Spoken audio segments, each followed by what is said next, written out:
Welcome everyone then to Ethical Leadership. You hear a lot about ethics, don't we, in SBL? So just a quick reminder, it's all about being honest, being virtuous, respecting others, and having transparent decisions, which is all well and good, but you've got to really apply it to the exam. So if you've got a question like this, where a company is facing declining revenues, they want to cut costs, and they need to cut costs in the workforce. Well, the sort of answer you want to be thinking about is making sure you consider employees. When you consider them, you involve them, you openly communicate, you're transparent as to why this is happening. But not only that, make sure that you've explored alternatives as well, such as voluntary redundancies or employing them elsewhere in the business. So it's that sort of thing that the examiner's looking for when you come to apply it in the exam.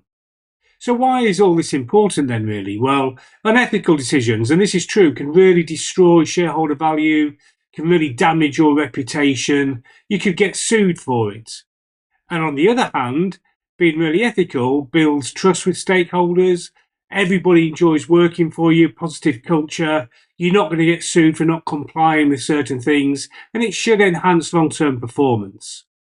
So I just thought I'd finish this with an idea of how you can approach it in the exam then. The things you ought to be thinking about, like the 5 ethical principles, integrity, objectivity, professional behaviour, due competence, that sort of thing. Think beyond the numbers, this integrated thinking, the 3 Ps, people, profit, planet, think more than just the financials.